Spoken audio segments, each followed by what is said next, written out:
Ship touched down on the gray surface of Tethys IV with barely a whisper. The observer stepped out, his 4 eyes scanning the human military base before him. It looked small, fragile even. The buildings were made of metal and concrete, nothing like the living crystal structures his people used. Everything about it seemed temporary, as if the humans expected to leave soon. Or expected to die soon. The Galactic Coalition had sent here for one reason.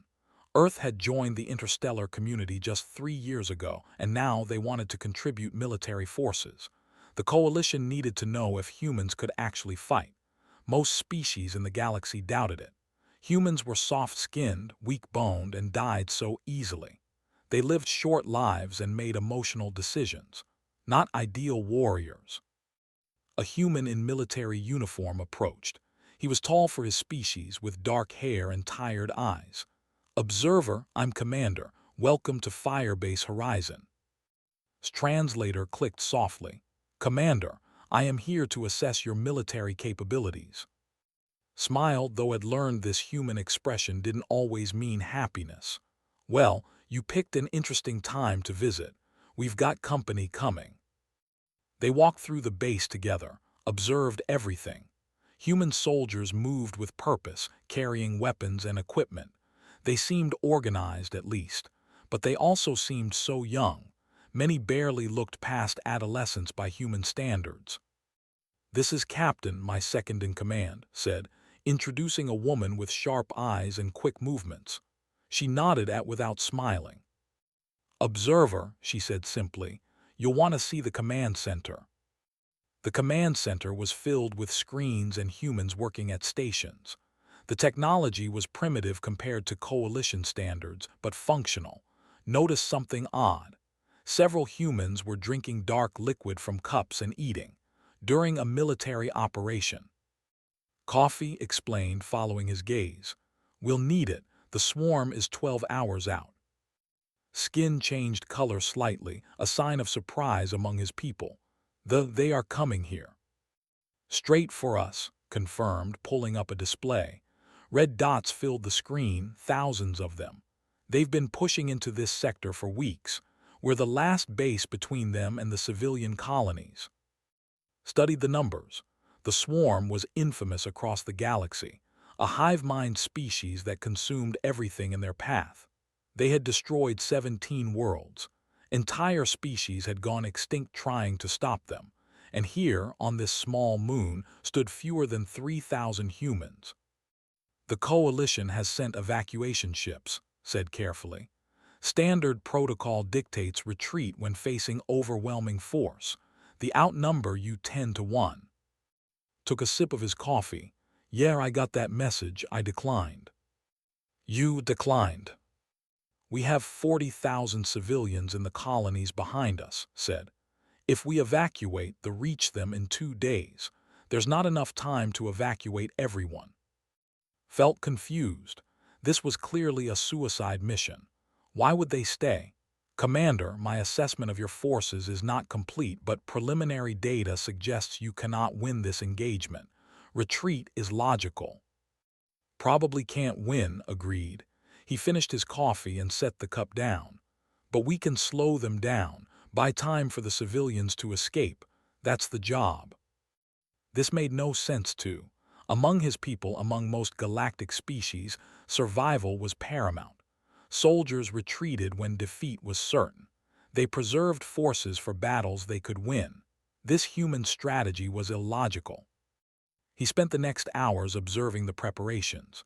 Human soldiers checked weapons, reinforced positions, and moved supplies. But they also did strange things. They told jokes. They argued about trivial matters. Some played games. Others looked at pictures on small devices and spoke to people far away.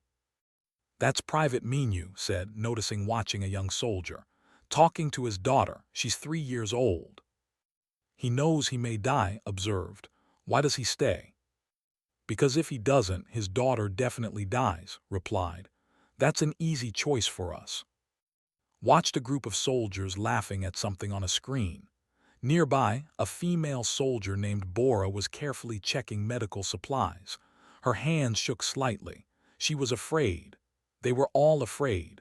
Could see it in their body language, smell it in their biochemistry. Yet none of them left. In the mess hall, he observed more strangeness. Soldiers ate together, sharing food and stories. A large man named was arm wrestling 3 others in turn, defeating each one while grinning. When he won, the losers laughed and pushed him playfully. "They celebrate before a battle they cannot win," said 2, who had joined him. "Maybe," said, "or maybe they're making sure that if today is their last day, it's a good one. My species learned a long time ago that tomorrow isn't guaranteed, so we try to make today count." As the hours passed, they grew closer, reviewed the tactical situation repeatedly. Every analysis showed the same result. Human defeat was mathematically certain. They had superior numbers, stronger biological weapons, and a hive mind that made them perfectly coordinated. Humans had determination, emotion. These were not military advantages. 6 hours before contact, called all personnel to a briefing. Attended, curious how the commander would prepare his troops for certain death. Stood before his soldiers, his voice was calm. "You all know what's coming. The swarm. They're big, they're mean, and they really want this moon. Intelligence says they've never retreated from a battle. They've never lost a world they attacked." The soldiers were quiet, listening. "But here's the thing," continued. "They've never fought humans before. They don't know what we're capable of. They don't know that we're the species that climbed to the top of the food chain on a death world. They don't know we're persistence predators. They don't know that when we get knocked down, we get back up, every single time." Some soldiers nodded, others clenched their fists. "Our job is simple. Hold this line, protect those civilians, and show that humans don't break easy." Paused. "They might kill us, but we're going to make them pay for every meter. We're going to make them remember that they fought humans, and maybe, just maybe, we'll win anyway." The soldiers cheered. They actually cheered, couldn't understand it. These beings, facing almost certain death, were celebrating their defiance. 2 hours before contact, stood within the command center. "I do not understand your species," he admitted. She looked at him with those sharp eyes. "What don't you understand? You choose to fight when you should retreat. You feel fear but do not let it control you. You face death with, is that the correct word, humor?" Smiled, and this time it was genuine. "Observer, my people have a saying. It's better to die on your feet than live on your knees. We choose how we go out, and if we're going out, we're taking as many of them with us as possible." The sensors began screaming. On every screen, red markers appeared, thousands of them, filling the horizon. They had arrived. Watched the display in horror. There were so many, far more than the estimates predicted, not 10 times the human numbers, 20 times, maybe more. Studied the screen calmly. Then he opened a communication channel to all forces. "All units, this is Commander. Contact in 30 minutes. Remember your training, protect your squad, and let's show these bugs that humans bite back." Around the command center, soldiers took their positions. Weapons were armed, shields activated. Noticed their heart rates had increased, their breathing was faster. Adrenaline flooded their systems. They were terrified. And yet not one of them ran. Realized something then. Something he would need time to fully understand. These humans, these fragile, emotional, short-lived beings, possessed something the galaxy had never encountered before. They possessed the will to fight impossible battles. The swarm rushed forward, a wave of teeth and claws and biological horror. The humans opened fire and began to understand why the universe might learn to fear them. The first wave hit Firebase horizon like a tsunami of teeth and claws. Watch from the command center as the swarm crashed against the human defenses. The creatures were horrifying even on screens. Each one stood twice as tall as a human, covered in armor plating that had evolved over millions of years. They had 6 legs, 4 arms, and jaws that could crush metal. The humans opened fire with everything they had. Bullets, plasma bolts, missiles, and explosives filled the air. The sound was deafening even through the reinforced walls. Sensitive hearing organs hurt from the noise. "Outer wall holding," reported, her voice steady despite the chaos. "Casualties reported in sectors 3 and 7. Casualties already. The battle was only 3 minutes old. Watched the tactical display. Red markers swarmed over the blue ones.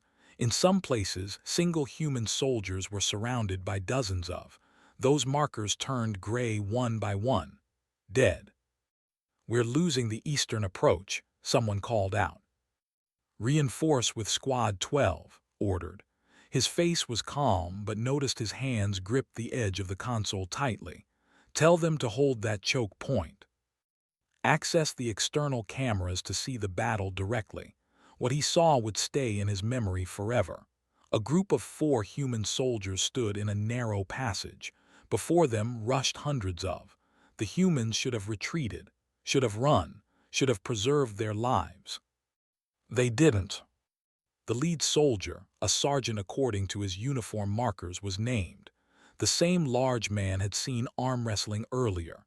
Now he held a heavy machine gun, firing in controlled bursts. Bodies piled up before him. When the first one got through, dropped the gun and pulled out a blade. He stabbed the creature in what passed for its throat, then grabbed his gun again and kept firing. "Why doesn't he retreat?" asked. "He's outnumbered 100 to 1. "Because if he retreats, they get into the secondary complex," explained. 300 wounded are being treated there. He's buying them time to evacuate. One of soldiers fell, struck by acid. Expected the others to panic. Instead, dragged the wounded man back with one hand while still firing with the other. The wounded soldier, even bleeding from a terrible injury, picked up his rifle and kept shooting from the ground. Had studied thousands of species in his career. He had never seen anything like this. The wounded human should be in shock, should be dying. Instead, he seemed angry. He fired his weapon with shaking hands, screaming words the translator couldn't quite catch. "What is he saying?" asked. Listened through the comm channel. "He's telling them to come closer. He wants a better shot." The human was taunting them. While dying, he was taunting the enemy. In another sector, a young lieutenant named led a squad through heavy fire. Watched in confusion as she ran toward the enemy, not away. Her squad followed without hesitation. Observer said, noticing his attention. "Lieutenant is attempting a rescue. 15 civilians are pinned down in that sector. She's going to get them out." "That's suicide," said simply. "Probably," agreed. "But those are her people. She won't leave them." Watched as and her squad charged into the swarm. They used explosives to create a path, their weapons firing constantly. Herself moved like she was possessed, her movements precise and deadly. She reached the civilians, a group of terrified people huddled in a collapsed building. "Move, move, move," shouted, her voice clear over the comm. She and her squad formed a protective circle around the civilians, walking backwards while firing, closed in from all sides. One soldier fell, then another, but the civilians kept moving. Threw her last grenade directly into a cluster of, creating an opening. "Run!" she screamed at the civilians. They ran. She covered them, her weapon running hot from constant firing. A blade pierced her shoulder. Saw the wound clearly on camera. It was severe, possibly fatal, should have collapsed. Instead, she switched her weapon to her other hand and shot in its face. Then she kept walking, kept firing, kept protecting those civilians until they were safe. When she finally fell, medics rushed to her position. The civilians she saved were crying, some trying to go back for her. The medics pulled her into cover and began emergency treatment. "Will she survive?" asked. "Maybe," said. "Bora is our best medic. If anyone can save her, it's Bora." The battle raged for 2 hours. Watched, trying to understand what he was seeing. By every logical calculation, the humans should have been overwhelmed in minutes. They weren't. They held. But the price was terrible. Casualty reports came in constantly. The medical center filled with wounded. The outer wall fell in 3 places, the push deeper into the base. And the humans adapted. Noticed it gradually. When they broke through one wall, the humans collapsed a building on them. When the creatures tried to tunnel beneath the defenses, the humans flooded the tunnels with fire. When they charged in a massive group, the humans funneled them into kill zones. They're not fighting to win, realized aloud. They're fighting to hurt you. Now you're getting it, said, not looking away from his screens. We can't beat them in a straight fight, so we don't fight straight. We make them bleed for every meter. We make them think twice about the next push. An engineering officer named ran into the command center, covered in dust and blood. Sir, the eastern wall is about to collapse. We need to evacuate sectors 10 through 15. How long until it falls? Asked. Maybe 20 minutes. Studied the tactical map. If we evacuate those sectors, they get a straight path to the reactor. If we don't evacuate, everyone there dies when the wall comes down, said. His jaw tightened, saw the calculation in his eyes. The commander was weighing lives against strategy. Finally, he made his decision. Evacuate non-combat personnel. But I need volunteers to stay and rig the entire sector to explode. When that wall falls and the rush in, we're taking as many as possible with us. Smiled, it was a terrible smile. I'll do it myself, sir. You're our best engineer, we need you. And you need that sector rigged properly. I'm the only one who can do it in 20 minutes, saluted. It's been an honor, Commander. Stood and saluted back. The honor is mine, make it count. Left was stunned. He just volunteered to die. He volunteered to do his job, corrected. Every soldier here knows what they signed up for. 18 minutes later, the eastern wall collapsed, poured through the breach like water through a broken dam. They rushed into the evacuated sectors, thinking they had broken the human defense. Waited until the maximum number had entered. Then he triggered the explosives. The blast was visible from orbit. 15 city blocks of Firebase Horizon simply vanished in fire. When the smoke cleared, thousands of bodies lay in the crater. The advance on that side had stopped completely. The command center was silent for a moment, then spoke quietly. Mark Engineer as KIA, full honors. He saved 3,000 lives today. Felt something strange in his own biology. If he were human, he might have called it sadness, or respect, or horror, perhaps all 3. The battle continued.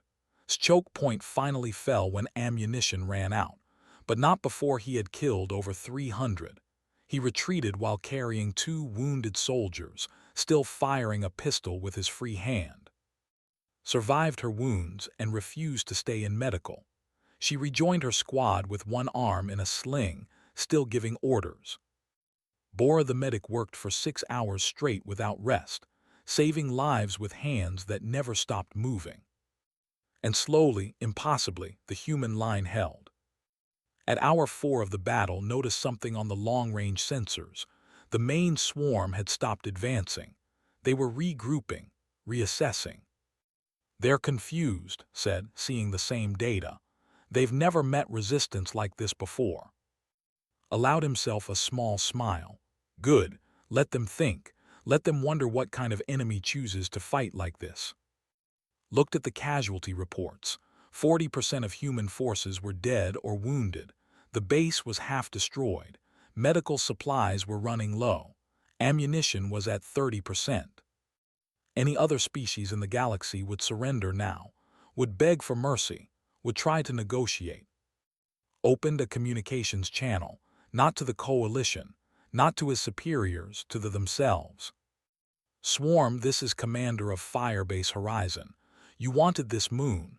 Come and take it. But I promise you this, every human you kill today will take 10 of you with them. We are humanity. We don't break. We don't surrender. And we definitely don't give up without a fight. He closed the channel. Stared at the human commander. You just challenged them. I just told them the truth, corrected. They're going to learn what it means to fight humans. Even if we die here, the lesson will be clear. The swarm screamed in response. The sound was transmitted through their biofrequencies, a sound of rage and confusion. Then they charged again, even more ferociously than before.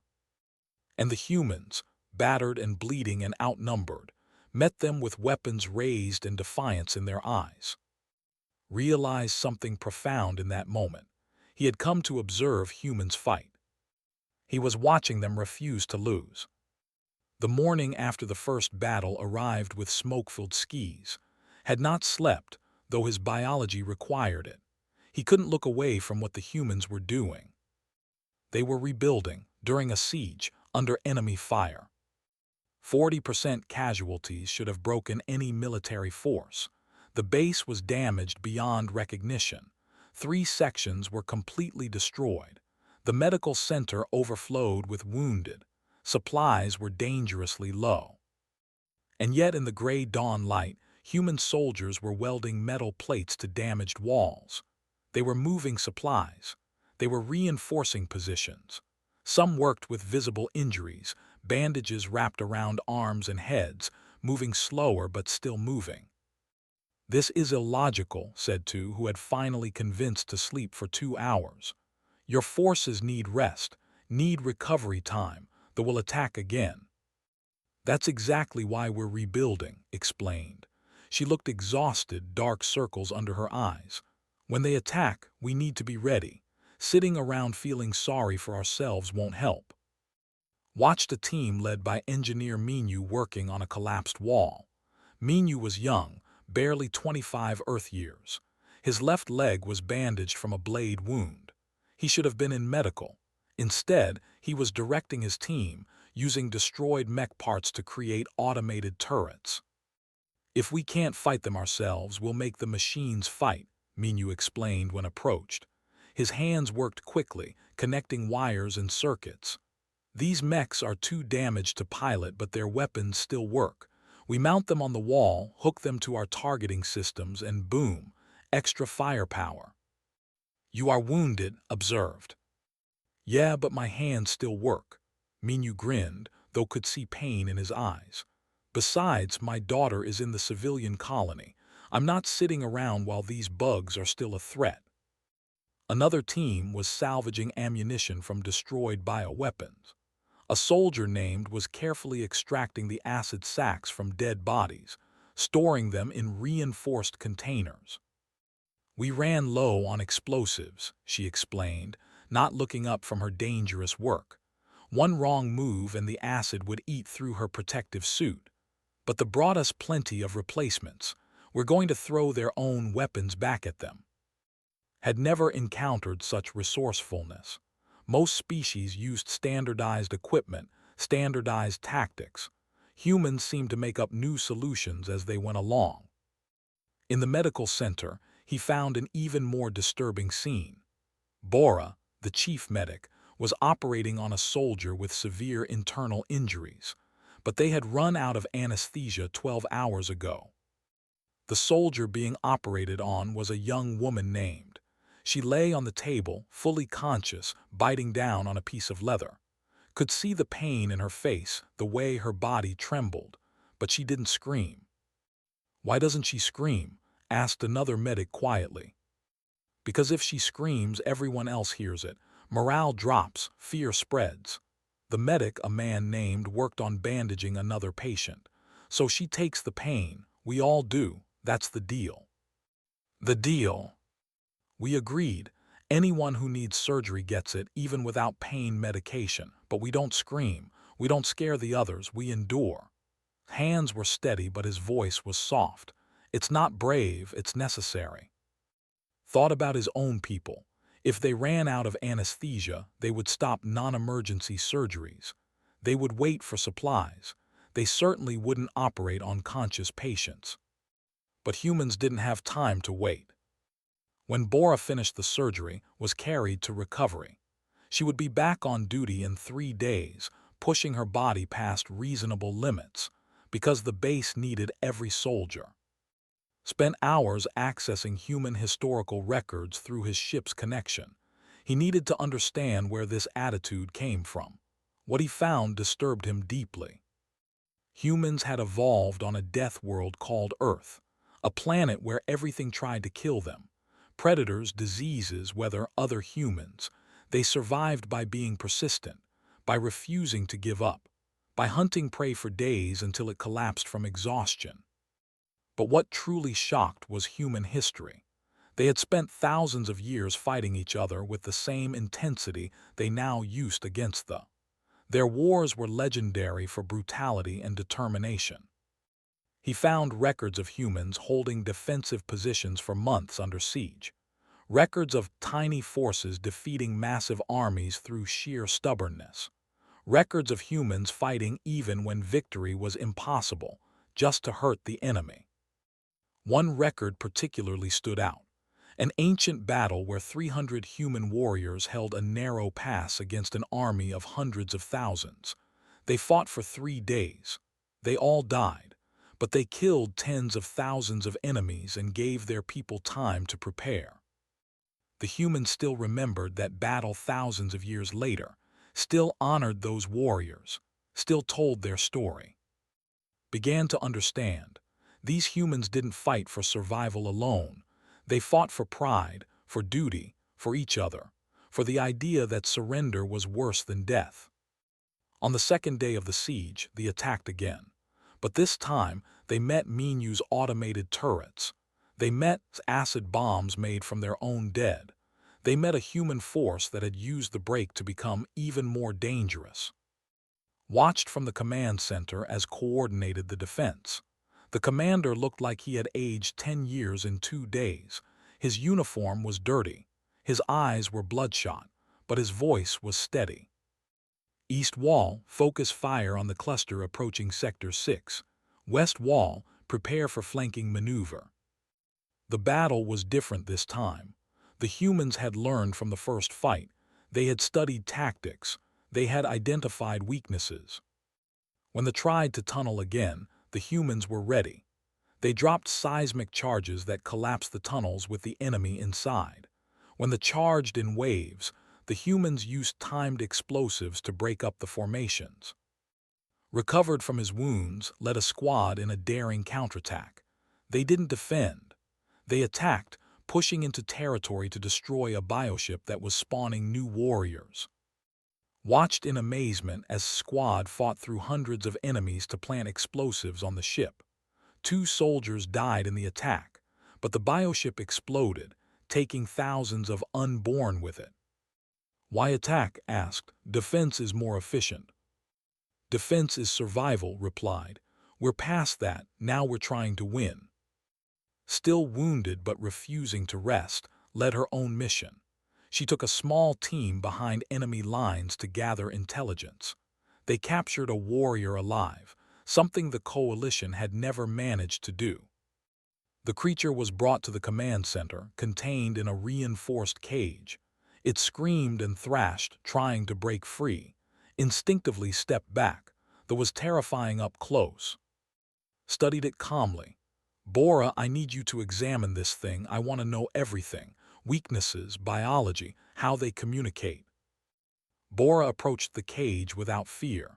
She had seen too much in the medical center to be scared of anything now. I'll need to do a dissection. Live samples work better than dead ones. Felt sick? You're going to dissect it while it's alive. It wouldn't show us mercy, Bora said simply. Why should we? Over the next hours, Bora and her team learned more about biology than the coalition had in years of study. They identified weaknesses in the armor plating.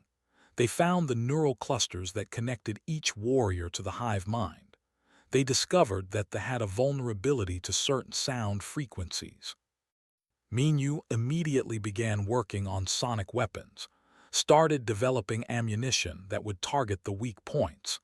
The humans turned knowledge into weapons with frightening efficiency. On the 3rd day, finally asked the question that had been bothering him. Why don't you surrender? You've done enough. You've proven yourselves. The coalition would understand retreat now. Looked at him with those sharp, tired eyes.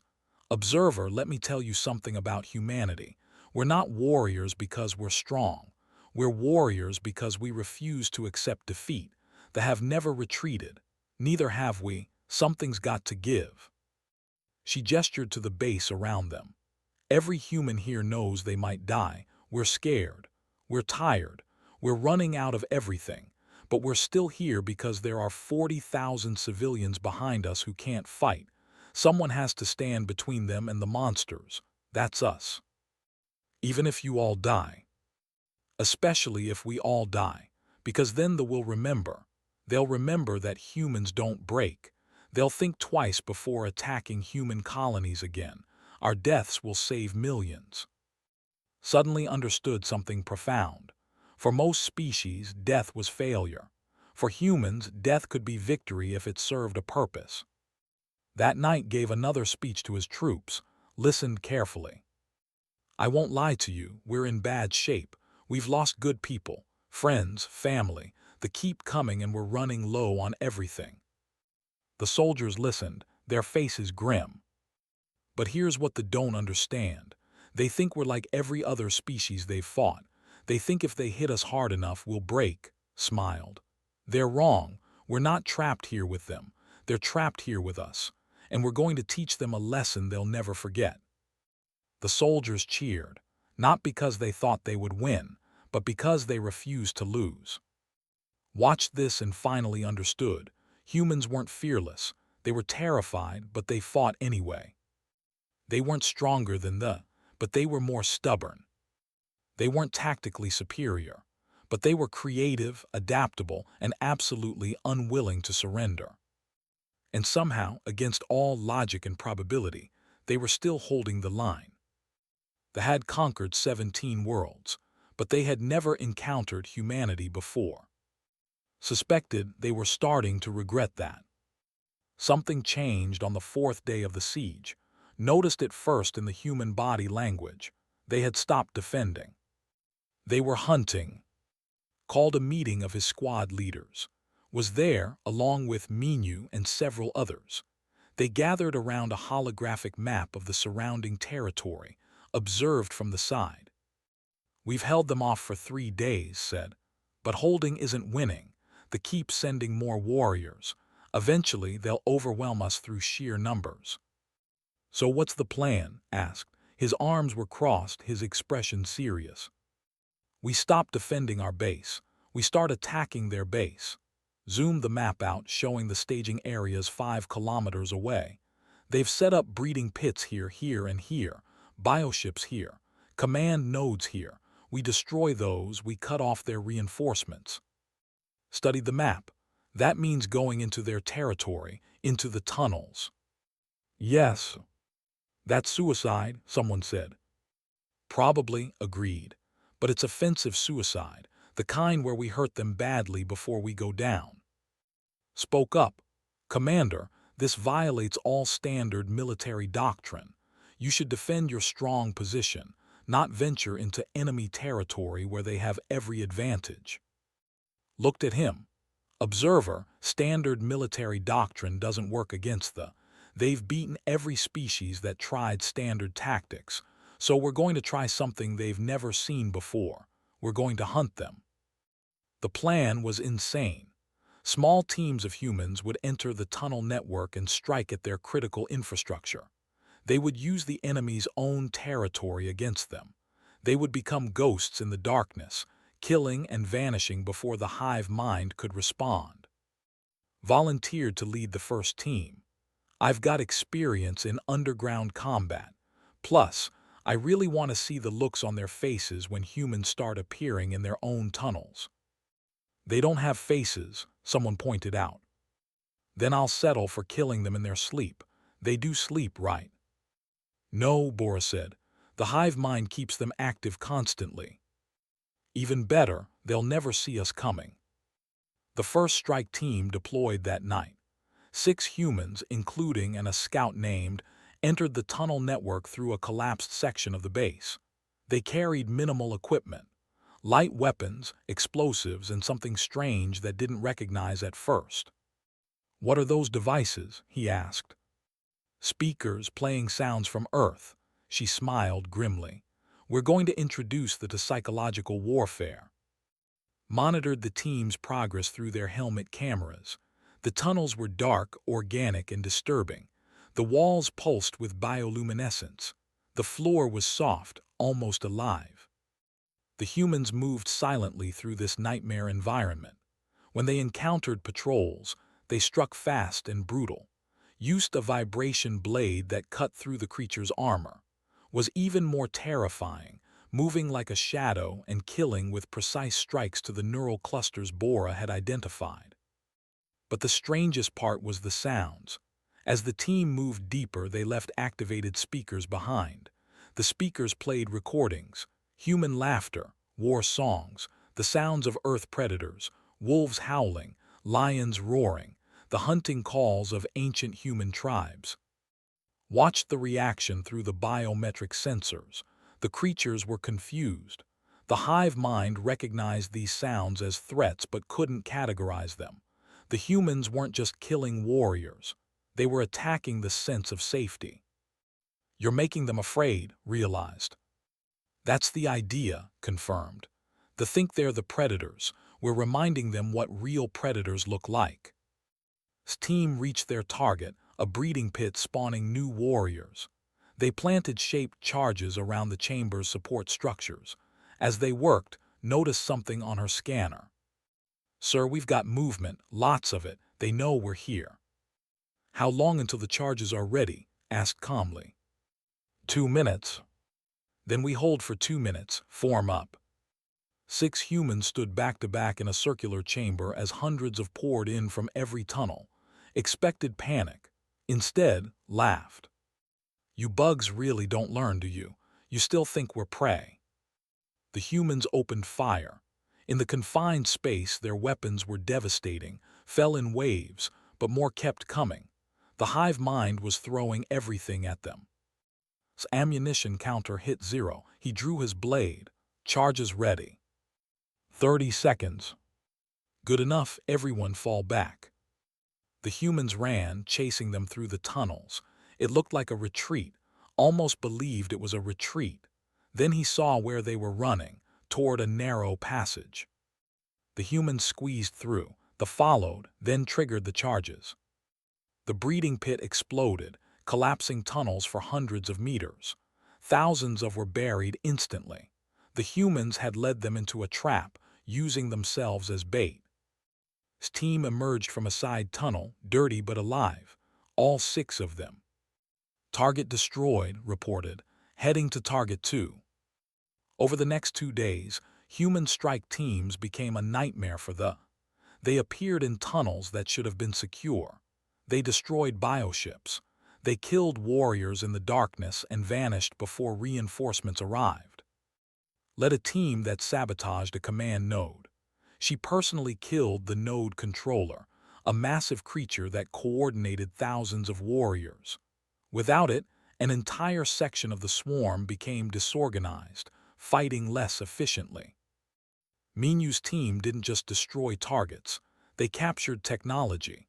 They brought back samples of bioweapons and communication organs. Bora studied these, learning more about how the hive mind worked. I think I've found something, Bora announced on the 5th day. She looked exhausted but excited. The hive mind uses biochemical signals to coordinate. If we can disrupt those signals, we can cut them off from each other. Finished. Can you make it work? Give me 12 hours, and all the stimulants can provide. 8 hours later, Bora had created a bioweapon. It was a virus, engineered from captured samples. When released, it would attack the communication organs, making warriors deaf to the hive mind. Isolated are just animals, Bora explained. Dangerous animals, but not coordinated. This won't kill them, but it will make them stupid. Minu found a way to deploy the virus through the ventilation systems of bioships. The next strike team would be carrying very special cargo. Watched all of this with growing amazement and horror. The humans weren't just fighting anymore. They were studying, adapting, evolving their tactics in real time. They were turning this own biology against them. On the sixth day, something unprecedented happened. An attack failed, not because the humans had superior firepower, not because of lucky circumstances. The attack failed because the warriors hesitated. Saw it clearly on the sensors. A wave of approached the human lines, then slowed. They didn't charge with their usual mindless aggression. They were cautious. They were afraid. The hive mind is learning, observed. It's realized that attacking humans has a high cost. Impossible, said. They have never shown fear, they've never retreated. They've never fought humans before, said quietly. We're persistence predators, observer. We're not fast or strong, but we never stop hunting. We chase prey for days until it collapses from exhaustion. That's in our DNA. He pulled up historical records on a screen. For millions of years, we hunted animals bigger and stronger than us. We couldn't outrun them. We couldn't overpower them. So we followed them for hours, for days, until they were too tired to fight back. Then we killed them. Stared at the records. Humans had hunted massive creatures across their world using nothing but persistence and intelligence. They are starting to realize what they're facing, continued. Not warriors, not soldiers, predators that won't stop coming. That night accompanied a strike team into the tunnels. He had to see for himself what the humans were doing. The team was led by a quiet woman named Sumi, a demolitions expert. They moved through the darkness and noticed something. The tunnels were quieter, fewer patrols. The ones they did encounter retreated after brief exchanges of fire. They're avoiding us, Sumi whispered. Smart bugs. They reached a major junction and found it abandoned. Signs of hasty retreat. They had pulled back from this sector entirely. This is unprecedented, said. The never abandoned territory. They do now, Sumi said. She placed her explosives carefully. We've killed so many of them in these tunnels, the hive mind decided it's not worth holding. They're learning that human-controlled territory is dangerous. On the way back, they passed one of the speakers left by earlier teams. It was still playing sounds from Earth. Listen to the recording. It was human voices singing. What is this song? He asked. Sumi listened for a moment. It's an old war song from a conflict centuries ago. It's about soldiers who held their ground against impossible odds. She smiled. Seemed appropriate. When they emerged from the tunnels, saw the human base with new eyes. It wasn't a defensive position anymore. It was a predator's den, a place where humans gathered before going hunting. They had brought war to humanity. The humans had brought hunting to the and was beginning to understand why that was so much worse. The coalition fleet arrived on the 8th day, expecting to evacuate survivors from a destroyed base. Instead, they found Firebase Horizon still standing, and the swarm in full retreat. Stood on the damaged walls, watching the enemy withdraw. Thousands of warriors were pulling back, abandoning positions they had held for days. Their bioships lifted from the surface, fleeing to orbit. The hive mind had made a decision that shocked the entire galaxy. They were retreating. For the first time in 3 centuries of expansion, the swarm had decided a target wasn't worth the cost. Admiral, a coalition commander from a warrior species called the, contacted the base. His 3-eyed face appeared on the screen, his expression one of utter confusion. Commander, we're detecting withdrawal. What is your situation? Looking like he hadn't slept in days, saluted. Situation is stable, Admiral. The enemy attempted to take this position. We discouraged them. Discouraged? Commander, they have never retreated. Our analysts don't understand what's happening. I do, said simply. They learned that fighting humans is expensive. They decided to find easier prey. Sent his own report to the Coalition Science Division. It was the longest and most detailed report he had ever written, but he struggled to find words for what he had witnessed. How do you explain that a species considered weak had defeated an enemy that had destroyed civilizations? How do you describe the moment prey became predator? He decided to start with facts. Human casualties 62%, base damage 70%, casualties estimated at over 200,000, bioships destroyed 43, territory abandoned 8 square kilometers. But facts didn't capture the truth. The truth was in the details he had observed. He wrote about who had killed over 500 personally and was already planning the next offensive operation despite having 3 broken ribs. He wrote about who had led 17 missions into enemy territory with her arm in a sling and never lost a single squad member. He wrote about Minu, whose jury-rigged weapons had destroyed more than any coalition technology. He wrote about Bora, who had performed over 200 surgeries in 8 days and saved 90% of her patients despite impossible conditions. He wrote about the soldiers who fought while wounded, who adapted tactics on the fly, who turned enemy weapons against them, who made the fear darkness in their own tunnels. But most importantly, he wrote about what he had learned. Humanity is not strong because of superior technology or physical capability, he typed. They are strong because they possess something the galaxy has never encountered: absolute refusal to accept defeat. He continued, other species fight to survive. Humans fight to win. When survival is impossible, they fight anyway. When victory is impossible, they fight to hurt the enemy. When death is certain, they fight to make their deaths meaningful. The coalition response came within hours. They wanted to return immediately for a full debriefing. They wanted to understand how humans had achieved the impossible. But first, needed to speak with one final time. He found the commander in the medical center, visiting wounded soldiers, moved from bed to bed, speaking quietly with each person. Some were missing limbs. Some would never fight again. All of them smiled when approached. "Observer," said when he noticed, "I hear you're leaving us. The coalition requires my report, but I wanted to speak with you first." They walked outside to a section of wall overlooking the battlefield. The ground was with craters and covered with bodies. Human soldiers were already clearing the area, salvaging what they could. "I don't understand your species," admitted. "You should have retreated, should have died, should have broken, but you did none of these things." Was quiet for a moment. "Do you know how humanity reached the top of the food chain on Earth, observer?" "Through persistence hunting. I read the files." "That's part of it, but the real secret is simpler. We never give up. Ever. Even when we're beaten, even when we're dying, we keep moving forward.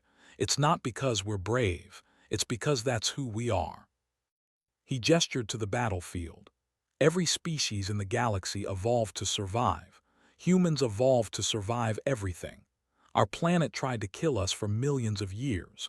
We survived ice ages, predators, diseases, natural disasters. We fought each other in wars that lasted generations. And through it all, we learned one lesson." "What lesson?" "That surrender is a choice, and we can always choose to keep fighting." "Thought about this.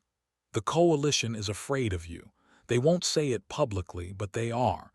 They see what you did here and wonder what happens when humanity decides to expand." "We're not interested in conquest," said, "but we are interested in protecting our own. If they had reached those civilian colonies, 40,000 people would have died. That was unacceptable." "So you sacrificed nearly 2,000 soldiers." "No, those soldiers chose to stand between civilians and monsters. They weren't sacrificed. They were honored to do their duty." His voice was firm. "And every single one would make the same choice again." That evening there was a ceremony. The humans gathered to honor their dead. Over 1,200 soldiers had been killed. Their names were read aloud, one by one. It took hours. Attended, standing at the back. He watched as hardened warriors cried openly, watched as they supported each other, watched as himself read names, his voice never wavering even when he reached soldiers he had known personally. When the ceremony ended, the soldiers didn't scatter. They stayed together, sharing stories about the fallen, laughing at memories, crying at losses. We mourn together, explained too, because grief shared is grief survived. The next morning prepared to leave. His ship was ready, his report complete, but he felt like he was leaving something unfinished. And came to see him off. With them were Minu and Bora, the soldiers who had become legends during the siege. "Thank you for your observations," said formally. "I hope your report helps the Coalition understand humanity better." "I hope so too, though I'm not certain they will believe everything I've written." "Why not?" asked. "Because what you accomplished here should be impossible. Your species was outnumbered 20-1. You had inferior technology. You were fighting an enemy that had never been defeated. By all logical calculations, you should have died on the first day." Grinned. "Maybe we're just too stubborn to know when we're beaten." "Or maybe," said slowly, "logic doesn't apply to humanity. You don't fight logically. You fight with something else. Something the galaxy has never seen before." "What's that?" Bora asked. "Hope, determination, refusal to accept the possible." Paused. "I came here to observe you fight. I watched you turn a defensive battle into an offensive campaign. I watched you make an unstoppable enemy retreat. I watched you refuse to break no matter the cost." He looked at each of them. "The Coalition sent me to assess if humanity could contribute to galactic defense. My report will state that humanity doesn't just defend. Humanity wins, and the galaxy needs to understand what that means." Extended his hand, the human gesture of respect, grasped it with his own appendage. "One more thing," Observer said. "Tell the Coalition this for me. They made a mistake coming here. They picked a fight with a species that doesn't know how to surrender. If they're smart, they'll remember that lesson." Boarded his ship and left Tethys IV behind. As he entered orbit, he looked back at Firebase Horizon one last time. The base was still damaged, still by battle, but the human flag flew above it, and soldiers moved below, already preparing for whatever came next. His report reached the Coalition Council 3 days later. The reaction was immediate and divided. Some species wanted to embrace humanity, to learn from their tactics and determination. Others wanted to restrict human military expansion, fearing what such a persistent species might do if they decided to conquer rather than defend. One council member, an ancient being from the core worlds, summarized it perfectly. "We have introduced to the galaxy a species that evolved by refusing to die. They turned persistence into an art form. They made determination into a weapon. They look at impossible odds and choose to fight anyway." The council debated for weeks. Meanwhile, reports came in from across the frontier. The swarm had changed its behavior. It was avoiding human colonies, taking longer routes around human space. The hive mind had learned something. Humanity was dangerous. Months later, received a message from the commander had been promoted. Firebase Horizon had been rebuilt and expanded. The soldiers who had survived the siege were training new recruits, teaching them the lessons learned in blood and fire. "The galaxy is starting to understand us," wrote. "Some species want to be our allies, others want to be our enemies, but they all respect us now, because we showed them that humanity doesn't break." Read the message in his quarters aboard a Coalition science vessel.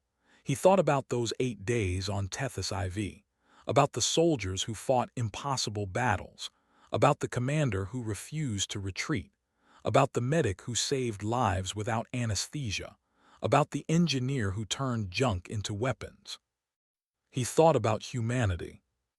They were not the strongest species, not the fastest or most advanced, but they had something no other species possessed. They had the absolute, unbreakable will to survive and to protect their own. And that made them the most dangerous species in the galaxy. Pulled up his personal log and added one final entry. "I observed humanity march into battle against an enemy that should have destroyed them. I watched them refuse to surrender when surrender was logical. I watched them turn defeat into victory through sheer determination. And I realized why the universe should fear their might. Not because they are strong, but because they are human, and humans never stop fighting. He paused, then added one more line. The galaxy wanted warriors. It got something far more terrifying. It got survivors who chose to become apex predators. May whatever gods exist have mercy on any species that makes humanity their enemy. Closed his log. Outside his viewport, stars glittered in the darkness. Somewhere out there, humanity was spreading among those stars, building, growing, protecting their own. And the galaxy would never be the same.